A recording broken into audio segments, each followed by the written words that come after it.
In this podcast episode, we are going to answer many questions such as 1. Why you need to get a building permit when building. 2. Should you build for commercial purposes or build for personal reasons? 3. Which areas are best for building in Ghana? What do you need to consider for any particular area? And how do you decide that in this area I'm going to build for commercial purposes or not? And then we're also going to look at the issue of mortgages, how to get mortgages to buy land, build, etc. Should you even go in for them? And more coming up next. If you get a good mortgage with a good rate, repayment rate and repayment period, and your debt service ratio is pretty low, you should go for it fully, 100% go for it. So most of the banks do like between 20 to 25 years, and they usually give those facilities to their staff. If you can prove that you can pay, so you're from the diaspora, you run your accounts with them for some time, you prove that you have a regular source of income, etc. You can usually get between the 10 to 20 years, which I think most people would prefer. Then we also have the real estate companies themselves, which also provide certain installment packages. Those ones are pretty short. Most of them do 1 year to 2 years. If you go to the bank, then you can get a longer repayment period. If you go directly to the real estate companies, then you are probably going to get a shorter period. Most of the real estate companies are doing 1 to 2 years maximum, because they want to recoup their investment quickly. But for the banks, they usually have that ability to say they can give you 10 to 20 years.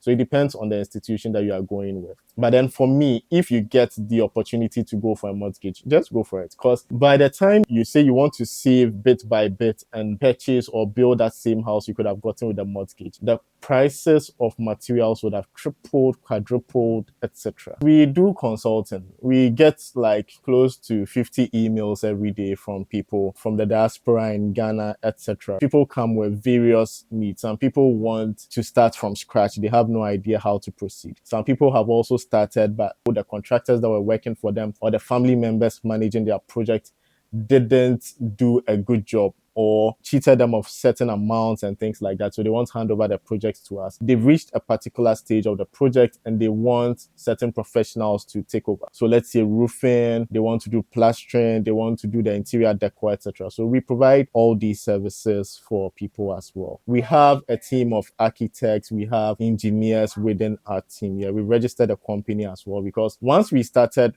talking about these things, the demand was so high to provide these services, because people want people they can trust, especially the people in the diaspora.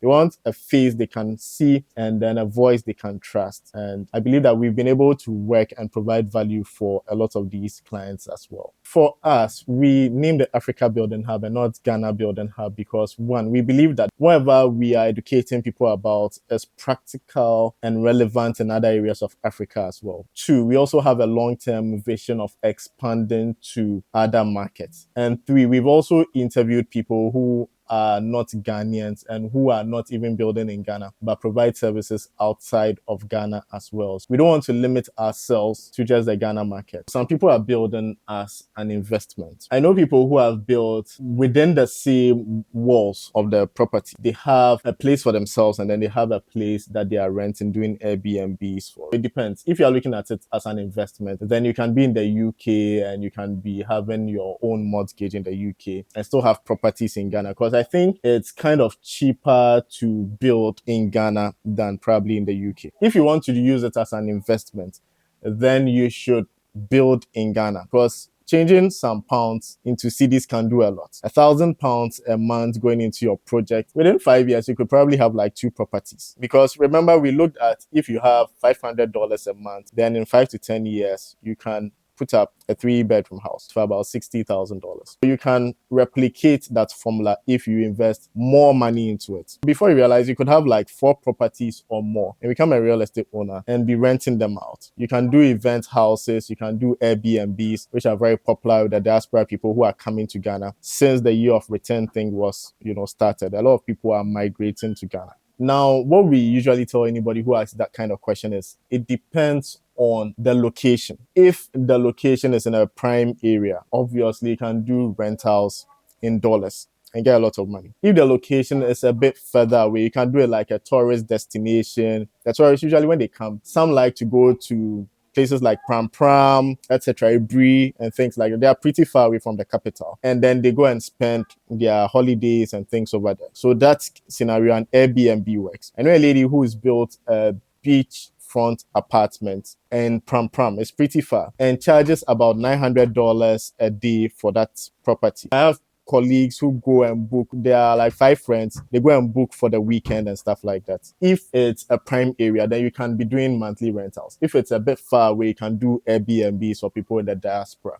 You need to look at the location and look at the needs of the people within that location. If it's a place where there are sprouting businesses, then people will be moving in wanting a place to rent so that they can be moving to work. It could be, let's say, Pokwase. That's not close to the airport, but let's say there's a huge mall that has been started at Pokwase. Based on that fact, people would want to come and live close by because they'll be employed by the retail malls. Certain companies would prefer that the people they employ live within certain areas. So even within the job specification or the vacancy they post, they'll say you must be living within so and so areas. If it's a bustling business community, but it's even far away from the capital, then you need to build for rent because people will want to move to rent. You still get bookings. Obviously, your marketing and other things will come into play so that people are aware of it, because if nobody knows about it, nobody will come and book. Now, the Osu scenario you referred to is the same way the price of land in Osu is expensive. For you who is going to build in Osu, obviously you are going to buy the land in millions of dollars. Even if you are charging $2,000 or $4,000 a month, it's going to take you maybe 20 to 30 years to recoup the money that you invested. Based on the location, you decide what you are using it for and how much you can charge. Again, I was building on a point that's based on also what's happening within the community. For example, the Brekusu area was not a place most people would have wanted to purchase land at. But then something happened and the value of the land increased. What happened was that Ashesi University moved from Laboni Cantonment area to Brekusu, far away in the bush. And then all of a sudden, the land that was being sold for 10,000 cedis is now 150,000 because the school coming brings other things. People come and set up shops, facilities, playgrounds, gaming centers, malls, etc., just because of the university that has come there. You need to identify what works in this particular location. If there's a university, definitely some students would want accommodation. And so you can set up a hostel or you can set up properties for rent. You need to identify, one, what is the current value of the place, and two, what is the future value of the place. How to know some of the future value of the places? When you go to, for example, town and country planning or to the Lands Commission, they'll be able to tell you what the government's plan for the area is. We know that in the Volta region in Ho, there was an airport that was built, and we know wherever there's an airport, the land around the airport increases. Once you do some of these searches, it helps you to get an idea of the future value of the place. The government has plans for every area. Sometimes there may be a landmark for, let's say, a university. For example, there was the affordable housing project in Pokwase. This plan had been there for a long time. It's not as if it's just this week that the plan came up. If you were somebody who had done all your search and you had bought land around that place, you know that there's a bustling ecosystem that's going to be built in this area. And so you can also position maybe an event center around it. You can position a hotel around it. You can position a mall around it, because you're going to get people that are going to be living right next to your mall. Getting an idea of the future value is really, really, really, really important and cannot be overemphasized. Those are some of the things that you can do and understand the location. And then based on that, you can decide what kind of facility do I need to put in this place for the short term, the immediate term, and then like a long term proposition. Some people are just walking around with site plans and say they have their land documents. It's not a document. It doesn't give you the ownership. Some people are working around with indentures. Indenture is also not a proof of ownership. It's an agreement to sell you a property. Once you get all these documents, site plan or indenture, you don't need to go to Lands Commission. There's a process that you need to go through. There's a barcode that the surveyor will come and work with you to get. Then there are certain legal processes that a lawyer must come and then help you to do as well. Then when you are done, you will get a title, land title certificate. That is the one that when you have, shows that you are the owner of the house. It's like selling a car. In Ghana, if I want to buy a car from you, you can write me a letter. That's an intent to sell. You writing me the letter doesn't mean I own the car. So when I buy the car from you, I need to go to the DVLA and then register it in my name. My ID details will be there. My phone number will be there. My address will be there. In the same way, when you get your indenture, your site plan, you go through the processes at Lands Commission. When you are done, the output is that you are going to get a land title certificate with your name on it. Again, when you are purchasing the land, you need to check the period, the lease period, because no land is freehold in Ghana any longer by law. So you need to find out, is it a 20-year lease period?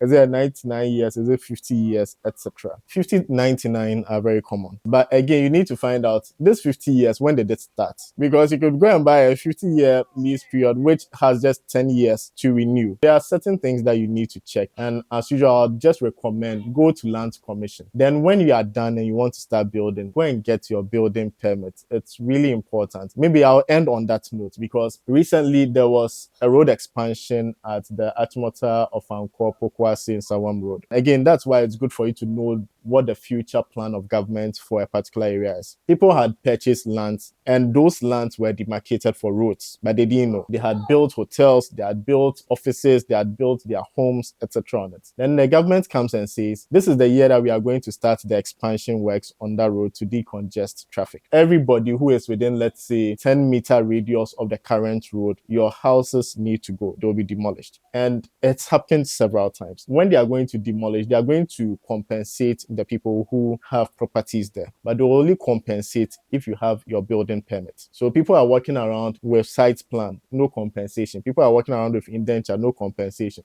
People have built, they've even gotten the title, but no building permits, no compensation. Sometimes people say in Ghana the laws don't work, but they work when they need to. And especially if you find yourself in trouble, you notice that the laws of Ghana really work. Try and get all your documentation in check. Like, try and get all your documentation done. Building permits. Like, I know it takes a long time. It's frustrating. The system has been made to frustrate people. Sometimes it can take a month, sometimes more. You probably have paid money to somebody and you want to start building so that if there's any other interested party, you get to know. And then you have to wait for 2 months because once you start to, they will appear magically. Okay, so if you found this video helpful, just like, subscribe, and then leave a comment as to what you liked most. Then click on this video where we interviewed Dottie, who built a house all the way from the UK in Ghana in 5 years, and she shared so many important lessons that I believe are going to be good for you also who wants to start a building project in Ghana or Africa.